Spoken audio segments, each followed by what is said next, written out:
Our commencement speaker, Mr. Chihiro Ikezi, arrived at St. Francis High School in 1999 and has been teaching and entertaining students in room 107 for the last 9 years. A Southern California boy with a penchant for skateboards in UCLA, he is known by his students for his fantastic physics experiments and his passion for things that levitate, break, fall, and collapse, like pasta bridges, milk carton boats, and sizzling pickles. Often described as the best-dressed teacher in the school, Mr. Ikezi claims that he is stuck in the 80s with classic rock, Transformers, and Jedi Knights, and of course, ties. When asked about the most critical moment of his childhood, he recounts the day in 4th grade that he made the winning pitch in the final game of the New Jersey State Baseball Championship.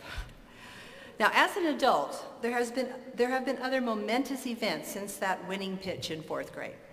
In 1995, he graduated from UCLA in engineering, developed a lifelong obsession with the blue and the gold. Later, he married his lovely wife, Christy, and had 2 terrific children, both of whom he claims, with a great enthusiasm, take after his wife. More momentous occasions would follow. In 2005, he won the KTVU Educator of the Year Award and was featured in a special television series. And last year, he won the MIT Inspirational Teacher Award, one of a handful of teachers across the nation. He attributes his classroom success to his motto, "I don't teach physics, I teach about life through physics." Clearly, he is doing something right, as witnessed by his popularity with the class of 2008, who chose him as their graduation speaker. I am very proud to present to you the 2008 commencement speaker, Mr. Chihiro Ikezi. What's up? First off, I just wanted to say to one of my heroes, Mr. Steve Filios, we're going to miss you tremendously.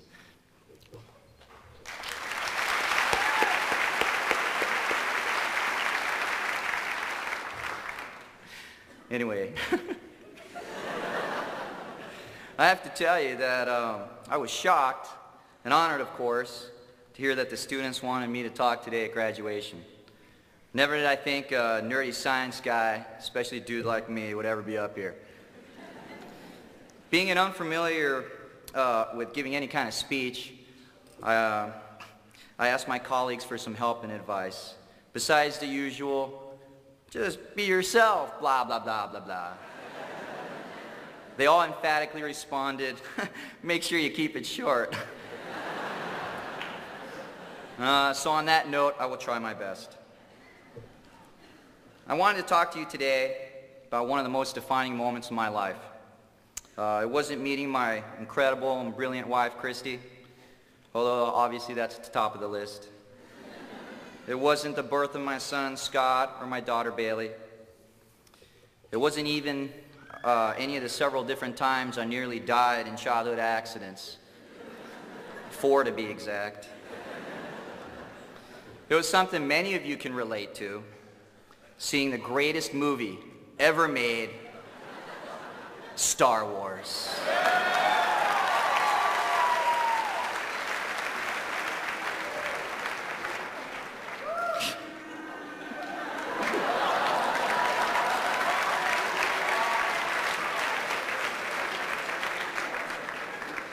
I was 6 years old, and my sisters took me to see George Lucas's epic movie, Star Wars, for the first time. It was the most incredible moment of my life. I can tell you about every character, every starship, every special effect, and almost the entire script. Every day after seeing that movie, I wished for cool friends like Chewbacca and R2-D2. Fortunately, as a teacher, I've been able to meet even cooler people, like the students in my science and engineering club, my awesome TAs, and the fantastic student musicians that I've been able to jam with after school over the years. The world of Star Wars appealed to me as a child for several reasons, and it wasn't because I was a science nerd, sort of. When you're a little kid trying to understand the complex world that we live in, the science fiction world of clear-cut subject matter like good versus evil is very comforting. Everything is either black or white. Darth Vader wore black, and he was evil. Luke Skywalker wore white, and even though he was a bit of a whiner, he was good. Stormtroopers, evil.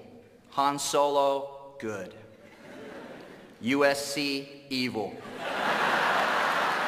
UCLA, great. Go Bruins.